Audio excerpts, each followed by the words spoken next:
आप सभी को जय हिंद जोहार साथियों, स्वागत है। जेटेट ईवीएस का बहुत महत्वपूर्ण क्लास लेकर आए हैं। आज की क्लास को देख लेते हैं प्यारे साथियों। और आप चाहते हैं कि बाल आपका ईवीएस में 30 में 30 सही हो, और आप चाहते हैं कि जेटेट परीक्षा में आपका 150 में आपका पास ही नहीं 120 लाना चाहते हैं, तो आप चैनल को प्लीज लाइक और सब्सक्राइब कर लीजिएगा, ताकि कोई भी वीडियो मेरा तैयारी का पहले पहुंचे। प्यारे साथियों, आप जीतने के लिए बने हैं, ना संघर्ष न तकलीफ, खाक मजा जीने में बड़े बड़े तूफान समझाते हैं, बड़े जब आग लगी हो सीने में। प्यारे साथियों, तो आप जीतने के लिए बने हैं। जो आपके विरोधी उनके लिए उनका मस्तक भी झुकेगा, उनका अहंकार भी टूटेगा। तो बस शांत होकर अपनी मंजिल को बढ़ता चला जा। आज तू जमाने के आगे जो कल तेरे आगे पूरा आसमान झुकेगा, पूरा आसमान झुकेगा। जो चीज चाह रहे हैं उस वक्त दीजिए, समय दीजिए, वक्त तो हसीला कर देंगे जो चीज चाहते हैं। चलिए स्टार्ट करते हैं, आज के स्टार्ट करते हैं वीडियो को। जो आपका यहाँ पहला सवाल आपके बीच में है, ध्यान दीजिएगा, ईवीएस का।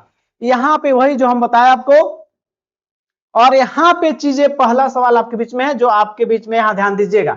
सवाल क्या कहता है, ध्यान दीजिएगा। सवाल कहता है कि निम्न में से कौन सी फसल रबी की फसल नहीं है। तो रबी की फसल कौन नहीं है? तो प्यारे साथियों, गेहूं तो है, बिल्कुल है। तो गेहूं भी है, मटर भी है, और आपका सरसों भी है। क्यों है? क्योंकि ये सभी रबी फसल में कौन आते हैं? तो रबी फसल होता है, एक खरीफ फसल होता है। एक खरीफ होता है, एक रबी होता है। तो खरीफ होता है, याद रखिए, रबी फसल जिसकी बुआई ठंडे मौसम में होती है। कब होती है बुआई?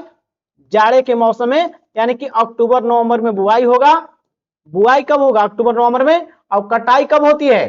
कटाई वही आपका मार्च अप्रैल में हो जाता है, याद रखिएगा। जिसमें आपको गेहूं हो जाता है, जौ हो जाता है, इसमें मटर हो जाता है, जिसमें आपका मसूर हो जाता है, चना हो जाता है, सरसों हो जाता है, आलू हो जाता है। ये सभी किस में आते हैं? ये सभी खरीफ रबी फसल में आते हैं। और खरीफ में जिसकी बुआई कब होती है? वर्षा के टाइम में। बुआई कब होती है? वर्षा ऋतु, यानी कि आपका अभी चल रहा है जून और जुलाई में बुआई होती है इसकी। और कटाई कब होती है? सितंबर अक्टूबर में इसकी कटाई हो जाती है, याद रखिएगा, कटाई। अब इसमें जो है कौन कौन फसल आते हैं जो पॉपुलर है? चावल का, मक्का, जिसके बाद आपका होगा कपास, गन्ना। ये सभी किस में आते हैं? ये सभी आते हैं खरीफ फसल में। आपको भूलना नहीं है, ये सभी जितना भी चावल, मक्का, कपास, गन्ना दे दे, और आपको इसमें ये सभी जो है दे दिया तो किस में आएगा? अरहर दे दे, अरहर भी दे दे तो किस में आ जाएगा? ये सभी तमाम जो है चीजें इसी में आ जाते हैं, याद रखिएगा। कपास हो जाएगा, ये सब किस में आते हैं? खरीफ फसल में आते हैं, याद रखिएगा। ये सभी रबी फसल में। तो यहाँ पे कौन हो जाएगा? चावल कैसा है? खरीफ फसल है, तो ऑप्शन डी कर देंगे। ठीक, ये जान जाइएगा, जो ग्रामीण क्षेत्र से हूँ सब समझ रहा हूँ, खरीफ फसल, ठीक है ना। दूसरा सवाल आपके बीच में है। दूसरा सवाल कह रहा है यहाँ पे कि देखिए, बताइए इसमें से किसका संबंध जो है, इसमें से किसका संबंध जो है वो निम्न में से किस क्रांति का संबंध उर्वरक उत्पादन से है? उर्वरक की बात कर रहा है। तो सब चीज को एक करके हम लोग देखें। गुलाबी क्रांति का संबंध झींगा से है, झींगा का उत्पादन से, ये होगा नहीं। पीली क्रांति ये आपको किससे है? सरसों से है, तेल उत्पादन से है, तेल के उत्पादन से आपका है पीली क्रांति, याद रखिएगा। और भूरी क्रांति किससे है? तो उर्वरक से है। भूरी किससे है? उर्वरक से है। तो ऑप्शन डी ही आपका पीली क्रांति तेलहन से है। और आपका इसका जो उर्वरक का संबंध किससे है? उर्वरक का संबंध भूरी क्रांति से। लाल क्रांति जो टमाटर से और मांस दोनों से जुड़ा हुआ है, टमाटर और मांस से जुड़ा हुआ लाल क्रांति। नीली क्रांति मछली के उत्पादन से जुड़ा हुआ क्रांति है। गोल क्रांति आलू से जुड़ा हुआ है, याद रखिएगा। और आपका और दो क्रांति जोड़ लीजिए, श्वेत क्रांति। श्वेत क्रांति जो इसमें नहीं दिया हुआ है, श्वेत क्रांति का संबंध दूध उत्पादन से है। और आपका इसी के लिए ऑपरेशन फ्लड, ऑपरेशन फ्लड जो है 1970 में स्टार्ट हुआ था, याद रखिएगा।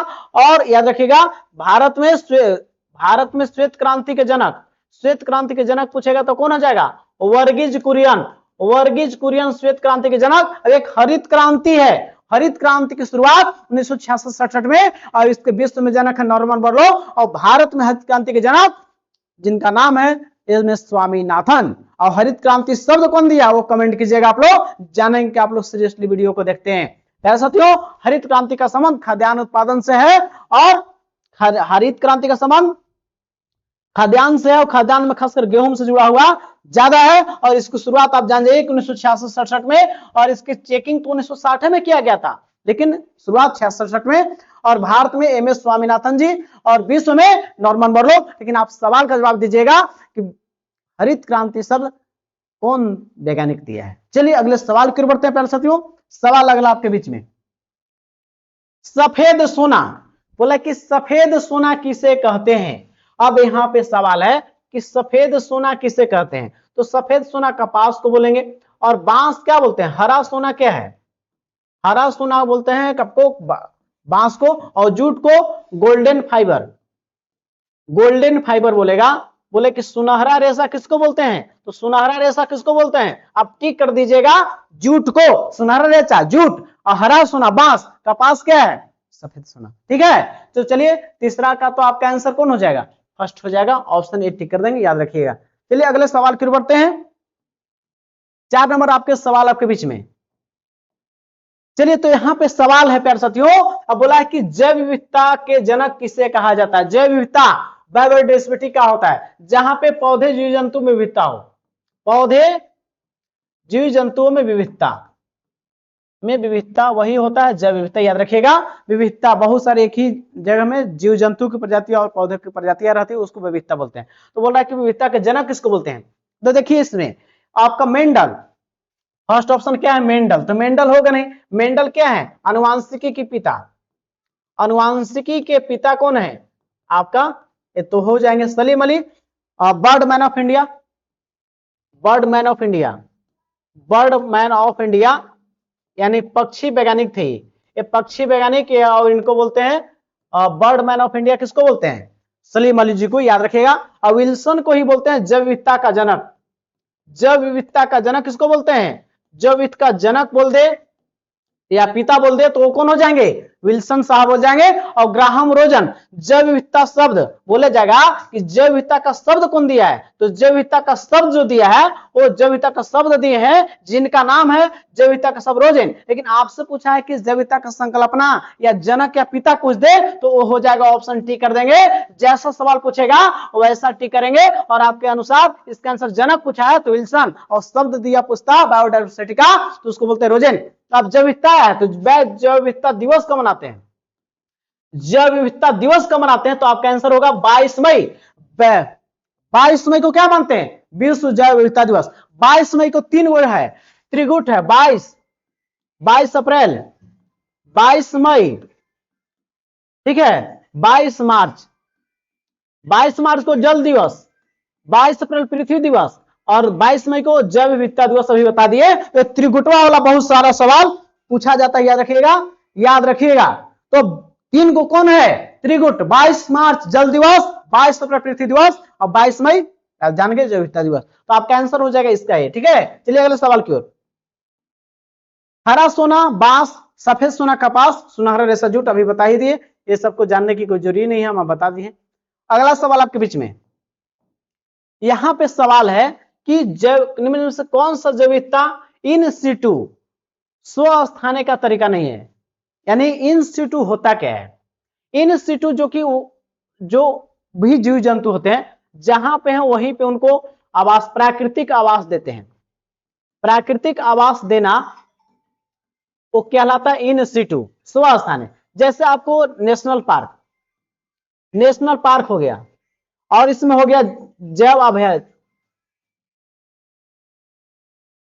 वन्य जीव अभयारण्य, वन्य जीव अभयारण्य हो गया, और हो गया इसमें जैव मंडल आरक्षित क्षेत्र, जैव मंडल आरक्षित क्षेत्र, ये सभी जहां पे है प्राकृतिक आवास देंगे। एक होता है एक्स सिटू, एक्स सिटू जहां पे उनको, एक्स सिटू मैंने बाह्य स्थान है जहां पे उनको मानव निर्मित आवास प्रदान किया जाता है, मानव निर्मित आवास प्रदान किया जाता है जहां पे मानव निर्मित, जैसे चिड़ियाघर, चिड़ियाघर में क्या होता है वहां पे मानव अपना हिसाब से चीजों को रखता है।